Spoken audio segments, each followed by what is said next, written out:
Assalamualaikum warahmatullahi wabarakatuh.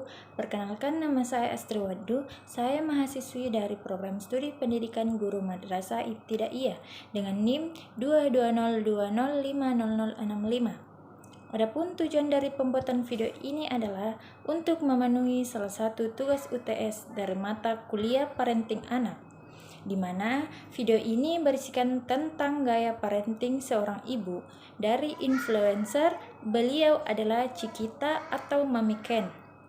Langsung saja, jenis pola asuh yang diterapkan oleh Cikita dan suaminya Kevin bisa digolongkan pada pola asuh demokratif, di mana mereka sangat menghargai kebebasan anak dalam mengeksplorasi minat dan bakatnya, tetapi tetap mengarahkan dan memberikan bimbingan. Kita bisa lihat dari konten-konten Cika, di mana mereka membiarkan Ken mengeksplorasi hal-hal yang disukai, seperti membaca buku atau bermain musik. Berkomunikasi dua arah seperti tanya pendapat Ken dan memberikan responnya. Adapun peran Cika, yaitu Cika terlihat sangat aktif dalam proses pengasuhan. Ia memberikan perhatian pada stimulasi otak dan fisik Ken sejak usia dini. Ia sering berbicara kepada Ken, memperkenalkan hal-hal baru dengan cara yang positif dan penuh kasih sayang. Cika juga menjaga keseimbangan emosinya sendiri agar tetap menjadi ibu yang bahagia, karena percaya happy mom, happy baby. Cika juga memberikan contoh dengan mengajarkan Ken tentang berbagai hal melalui percakapan sehari-hari dan aktivitas bermain yang interaktif. Ayahnya juga turut berperan dalam pengasuhan Ken dengan cara yang lebih santai dan penuh kasih sayang. Ia mendampingi Ken dalam aktivitas fisik dan sering berbagi cerita atau pengalaman untuk menstimulasi perkembangan bahasa dan pemikiran Ken. Ayah Ken juga membantu dalam rutinitas sehari-hari, seperti menemani Ken bermain atau memperkenalkan hal-hal baru di sekitar mereka. Selanjutnya, tahapan perkembangan Ken di usianya. Pada saat diamati di usia 2-3 tahun, Ken Kulus sudah menunjukkan perkembangan luar biasa. Perkembangan yang tampak yaitu yang pertama, kognitif. Sudah bisa mengenal angka, huruf, bahkan tertarik pada sains. Yang kedua, Ken mampu bicara berkembang pesat, bisa merespon, bertanya, bahkan mengekspresikan opini kecil. Yang ketiga itu motorik halus, mampu bermain alat musik mainan, menyusun balok atau memegang alat tulis.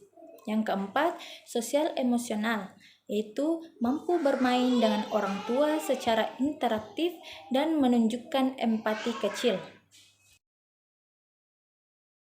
Itu sih pola didiknya kayak lebih ke takut akan Tuhan, kemandiriannya dia, rasa kepercayaan dirinya dia juga. Kayak misalnya nih, kita pengen anak kita tuh mandiri, tapi kita nggak pernah percaya sama dia gitu. Jadi tuh fun fact juga, karena waktu dari usia 1 tahun 4 bulan, dia tuh udah bisa ngambil minum sendiri. Jadi caranya kalau anak-anak itu memang dia harus coba dulu, yang namanya dia tumpahin, yang namanya dia berantakan, semua itu udah pasti. Tapi kan dari situ dia belajar kan. Dia tuh juga ikut ambil peran gitu loh di dalam keluarga ini. Gak cuma ayahnya, gak cuma ibunya, tapi dianya juga gitu.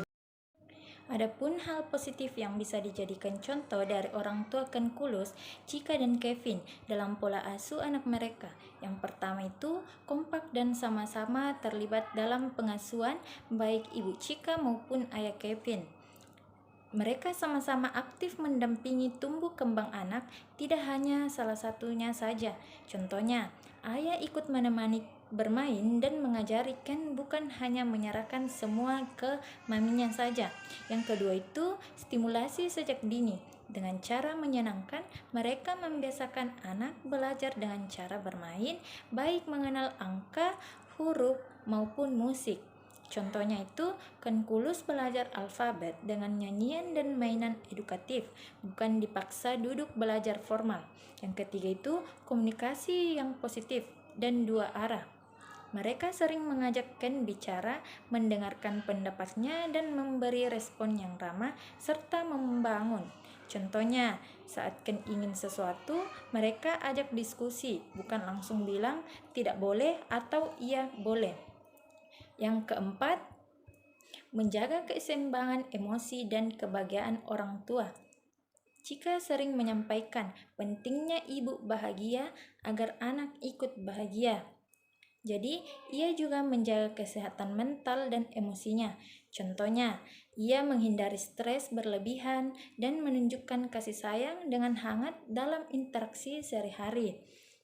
Jadi, kita belajar bahwa pola asuh bukan sekadar mendidik, tapi menciptakan hubungan yang sangat penuh dukungan dan saling tumbuh terinspirasi dari Cikita, Mami dan Ken Kulus. Yuk mulai pola asuh positif di rumah.